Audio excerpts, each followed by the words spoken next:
Кыргыз Республикасынын министрлер кабинетинин төрагасынын орун басары, суу ресурстары, айыл чарба жана кайра иштетүү өнөр жай министри Бакыт Төрөбаевдин Баткен облусуна болгон иш сапары Баткен районунун жана Баткен шаарынын айыл чарба жана экономика тармагынын жетекчилиги катышкан жыйын менен уланды. Анда 2030-жылга чейин Кыргыз Республикасынын өнүктүрүүнүн улуттук программасынын алкагында өлкөнүн өнүгүүсүнүн артыкчылыктуу багыттары талкууланып, бир катар тапшырмалар коюлду. Ошондой эле жыйында курултайда көтөрүлгөн маселелердин аткарылуусу боюнча да маселелер каралды. Жыйындын жүрүшүндө Бакыт Төрөбаев жаңы Баткен шаарынын куруу долбоорун кубаттап, сугат суу, таза суу жана канализация системасын ишке ашыруу колдоого алынаарын, ошондой эле жаңы Достук айылында сугат суу жана таза суу маселелери чечилерин айтты. Мындан сырткары Баткен облусундагы айыл чарба жана экономика тармагында өсүштөр бар экенин белгиледи. Тагыраагы аймакта кайра иштетүүчү ишканалардын, логистикалык борборлордун айыл чарба жана өндүрүш багытында насыя алган жарандардын саны өсүп жатканын айтып, экспорт жаатында Баткен өрүгү Америкага жеткен алга жылуу деп белгиледи. Белгилей кетсек, 2030-жылга чейин улуттук программаны ишке ашырууда ички дүң продукциянын көлөмүн 30 миллиард долларынан кем эмес деңгээлге жеткирүү белгиленген.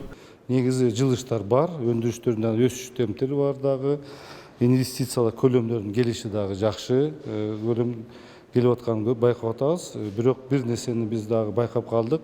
Жеке инвестиция келиши дагы абдан азыраак экен, бирок ошого биз багыт койдук. Сиздер жакшы билесиңер, президенттин жарлыгынын негизинде улуттук программа 2030-жылга чейин бекитилген. Ал жерде 8 негизги индикатор коюлган. Бул жакырчылыктарды жоюу боюнча, 30 өнүккөн өлкөлөргө кирүү боюнча индикаторлор коюлган. Инвестициялардын көлөмү ички дүң продукция карата 20%дан көрсөткүч болуш керек. Кем эмес болуш керек. Мына ички дүң продукциянын жан башына 4,5 миң долларга чыгыш керекпиз. 2030 жылга чейин 30 миллиард долларга чейин биз ички дүң продукциябызды ошого 30 миллиардка жеткизиш керекпиз.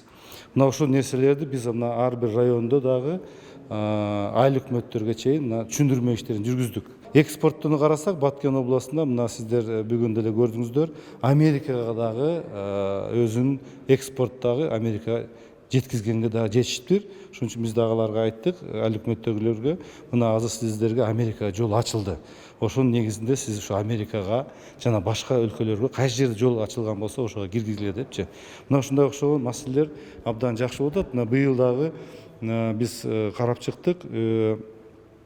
Өрүктүн баасы дагы орточо жакшы баалар болуп атат. Кече жакында дагы биз, сиздер билесиңер, Кытай мамлекетинде биз өрүк боюнча биз протокол түздүргөнбүз. Мына кечеден баштап Кытай мамлекетинин өкүлдөрү келип, ошо өрүктү тандап, алар айтып атышат, биз баасын дагы жакшы баада алып кетебиз деп айтып атышат да.